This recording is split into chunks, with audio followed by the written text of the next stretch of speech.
A paz do Senhor, queridos irmãos, eu sou Barrete Reis e este é mais um Depois do Culto.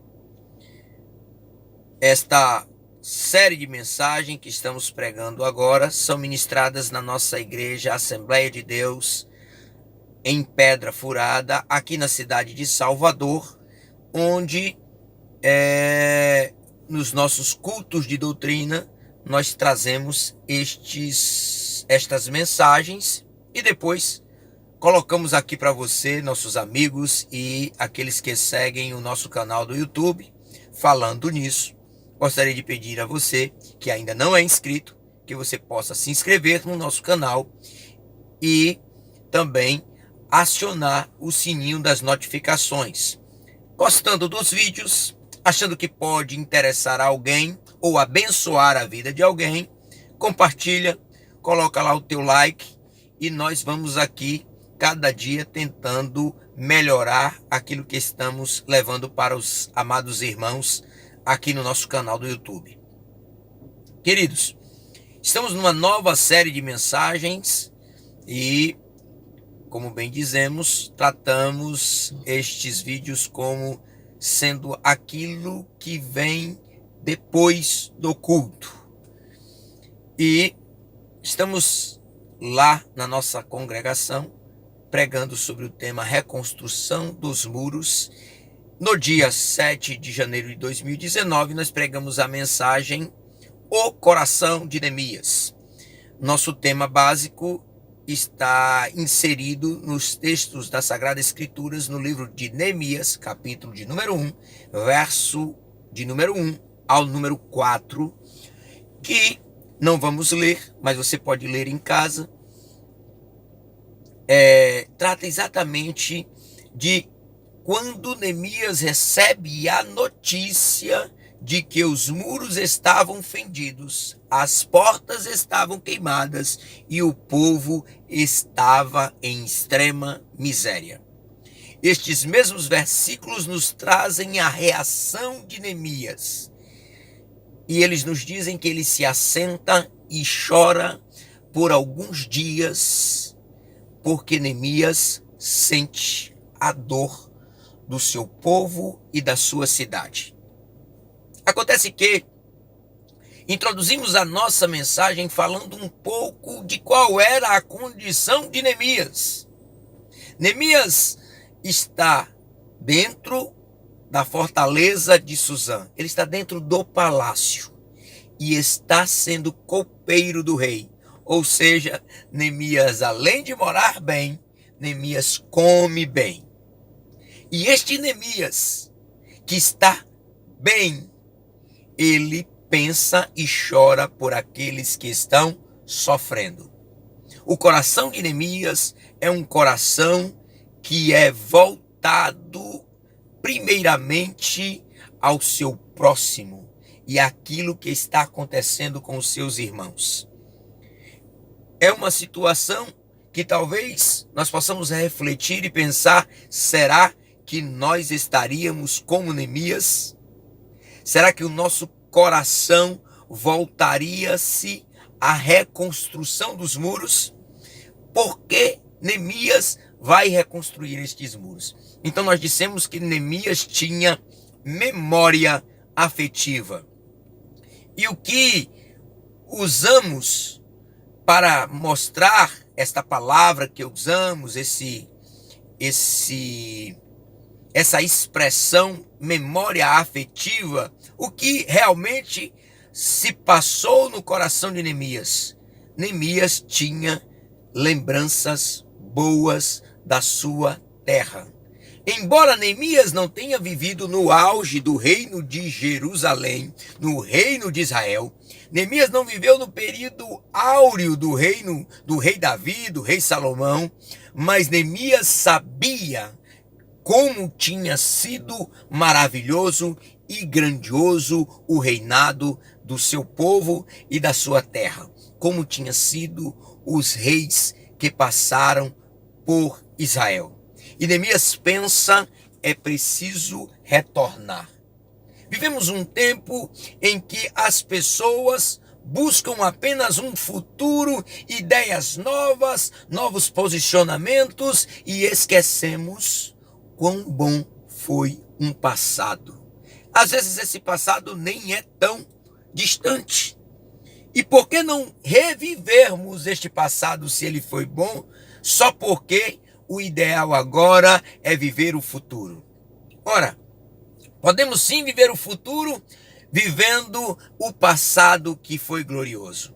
Esta é a ideia de Neemias, e Neemias abre o seu coração para isso. Neemias tem saudade da liberdade perdida, porque Israel foi liberta do Egito para viver livre, e agora, de qualquer forma, mesmo estando bem posicionado, Neemias sabe que não é livre.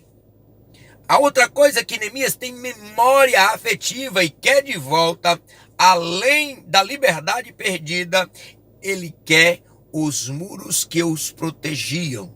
E a proteção de Neemias, ele sabe muito bem que vinha das mãos do Senhor e dos muros de Jerusalém, os quais eram protegidos, bem construídos, mas protegidos pelas mãos de Deus, conforme nos informa o Salmo de número 4, versículo de número 8.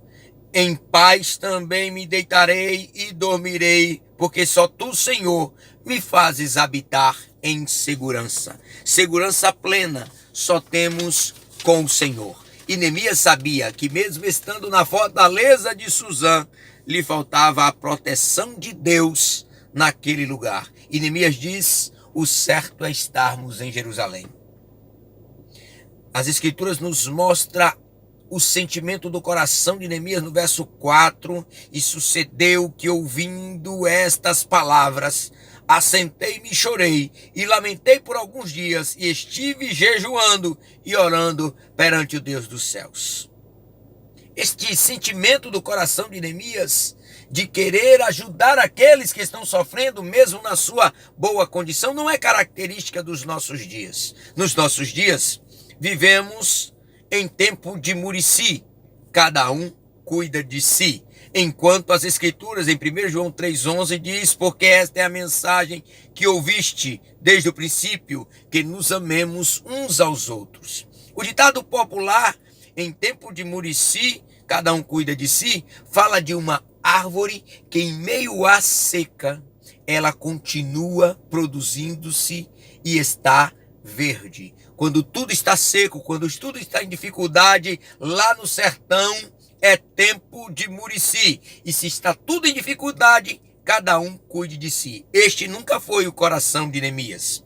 A outra situação dos nossos dias, que não era o coração de Neemias, e não entrava no coração de Neemias esse sentimento, era farinha pouca, meu pirão primeiro. João 6, versículo 9, está aqui um rapaz que tem 5 pães de cevada e 2 peixinhos, mas que é isto para tanto? Era muito pouco. Aquele jovem, aquele rapaz poderia se alimentar e os outros que se virem, mas ele pega o seu pão, pega os seus peixes, coloca nas mãos do Senhor. Farinha pouca, é hora de multiplicar. Farinha pouca, é hora de pensar no próximo. Farinha pouca, é hora de entregar nas mãos de Deus para ver o milagre da multiplicação acontecer. O outro ponto que não entra no coração de Neemias e que nós vivemos nos nossos dias é a conhecida lei de Gerson. O importante é levar vantagem em tudo. Na realidade, não deveríamos pensar desta forma. O importante não é levar vantagem em tudo. Segundo João 3,30, o importante e necessário é que o nosso Senhor cresça e que eu diminua. Mesmo que eu faça algo, mesmo que eu produza algo que não traga benefício nenhum para mim, mas se o nome do nosso Deus estiver crescendo, então isso farei. É diferente o coração de Neemias. Neemias quer trazer de volta, mesmo que de alguma forma ele cause prejuízo a ele mesmo, porque sair da fortaleza e ir para Jerusalém é prejuízo, mas ele pensa o seguinte: eu não preciso levar vantagem nessa reconstrução. O que eu preciso é reconstruir. Esta era a intenção de Neemias, este era o coração de Neemias. Quarta coisa que não tinha e não entrava no coração de Neemias era o sentimento de que ele não tinha nada a perder. Sim, Neemias tinha muito a perder.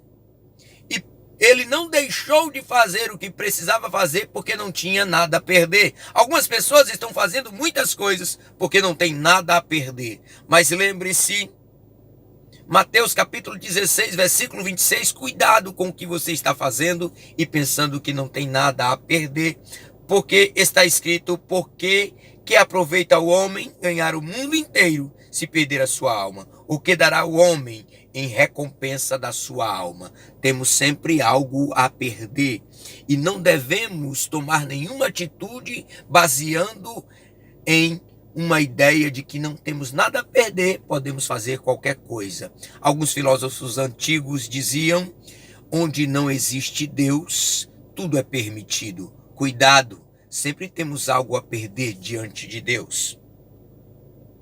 A nossa oração neste culto, neste entendimento e com esta palavra é: dai-me um coração igual ao de Neemias. Romanos capítulo 12, verso de número 15. Alegrai-vos com os que se alegram e chorai com os que choram.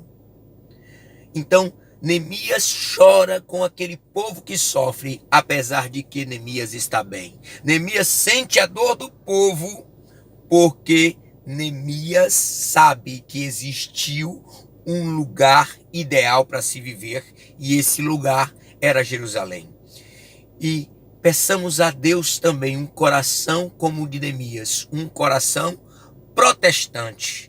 Romanos capítulo 2, versículo 2. E não vos conformeis com este mundo, mas sede transformados pela renovação do vosso entendimento, para que experimenteis qual seja a boa, agradável e perfeita vontade de Deus. Queridos, vivemos um tempo entre nós evangélicos em que tentamos de todas as formas nos afastar do nosso passado. Ora, o nosso passado é glorioso, um passado em que a igreja tinha uma autoridade dada por Deus contra as potestades do inimigo. Eu me lembro bem de uma canção que nos diz: sempre vou lembrar da coragem dos homens, e que o sangue destes homens fez o evangelho chegar até nós. Ora, como não nos lembrar disso? Algumas pessoas culpam outras por serem saudosistas, mas é importante entender que algumas mudanças, apesar de trazer outras qualidades, Neemias está em um processo de mudança, está em Suzã, mas ele sabe que Jerusalém era muito melhor. Eu estou bem hoje, a igreja está andando, caminhando, mas já houve um tempo em que a igreja estava protegida por muros celestiais, por muros de fogo, e precisamos voltar a reconstruir os muros que nos protegiam. Então, esta é a nossa mensagem para hoje. Deus abençoe você. Reconstruir os muros necessita de um coração como o de Neemias. Um coração que não seja egoísta e que pense nos seus irmãos. Deus abençoe a todos. Graça e paz da parte de Jesus.